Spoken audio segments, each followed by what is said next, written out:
नमस्कार। डिजिटल पगडंडी आपका हार्दिक अभिनंदन करता है। खबर कुछ यूं है कि गणतंत्र दिवस के मौके पर दिल्ली में लाल किले पर किसानों और दिल्ली पुलिस के बीच तांडव पर माहौल काफी गरमाया हुआ है। अब आप ये मत सोचिएगा कि ये तांडव वेब सीरीज वाला तांडव है। जी नहीं, ये तांडव है किसानों और दिल्ली पुलिस के बीच का।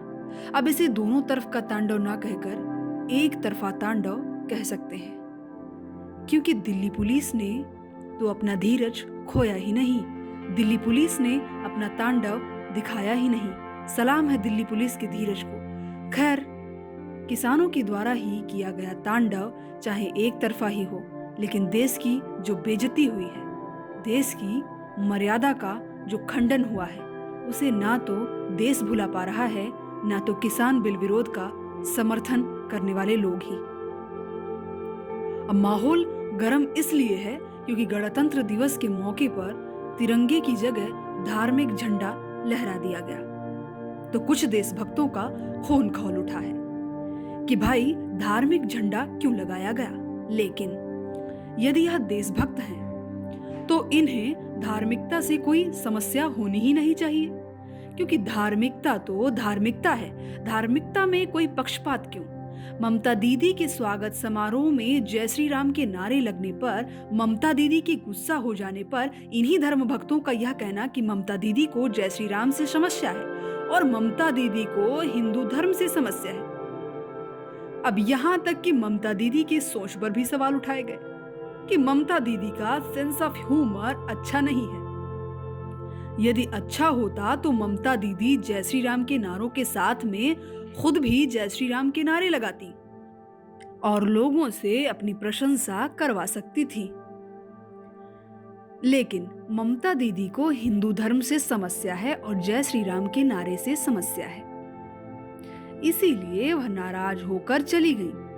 लेकिन इन्हीं धर्म भक्तों को अब धार्मिकता से ही समस्या है। अब धर्म तो धर्म है, चाहे वह सिख धर्म हो, हिंदू धर्म हो, इस्लाम धर्म हो, सभी को अपने अपने धर्म से प्यार है और सभी अपने अपने धर्म के अनुसार ही चलना चाहते हैं। आपको अपने धर्म से प्यार है, उन्हें अपने धर्म से प्यार है, तो सवाल यह है कि आज आपको उनके धार्मिक झंडे से समस्या क्यों? लेकिन इसी सवाल के साथ साथ मेरा यह कहना बिल्कुल नहीं कि गणतंत्र दिवस के मौके पर तिरंगे की जगह कोई और झंडा लगा देना या देश का अपमान कर देना सही है।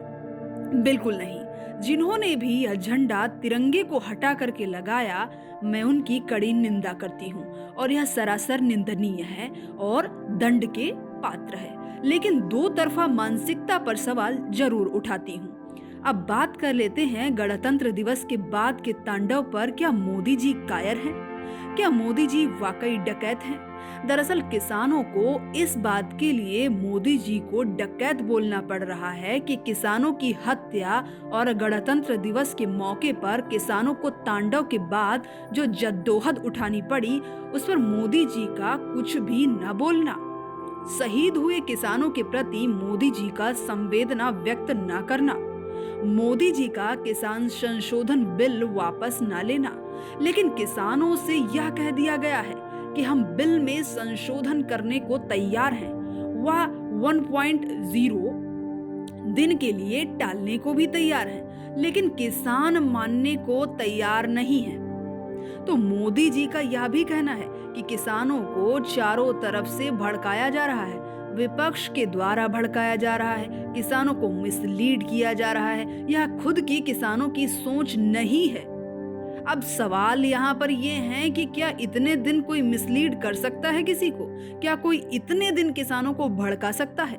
2 महीने से ज्यादा का समय किसान शिंगू बॉर्डर पर बिता चुके हैं। उसके बाद में यूपी पुलिस की जो तारीफें हो रही हैं, ये दिल्ली पुलिस नहीं है, ये यूपी पुलिस है और ये किसानों को बता देगी कि पुलिस क्या होती है और आंदोलनकारी कौन होते हैं। जी हाँ, आपको बता दें कि यूपी पुलिस पूरी तैयारी में दिख रही है आंदोलनकारी किसानों को गाजियाबाद में, जो गाजीपुर बॉर्डर है, वहां से हटाने के लिए। पूरी तैयारी में दिख रही है यूपी पुलिस।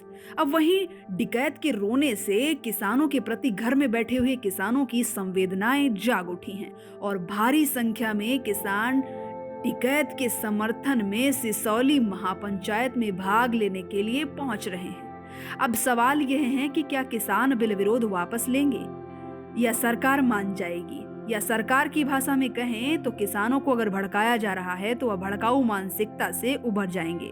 गणतंत्र दिवस के मौके पर किसानों द्वारा जो भी लाल किले पर किया गया, उस पर आपकी क्या सोच है, हमें कमेंट बॉक्स में जरूर बताएं। आपका बहुत बहुत धन्यवाद। बने रहिएगा डिजिटल पगडंडी के साथ।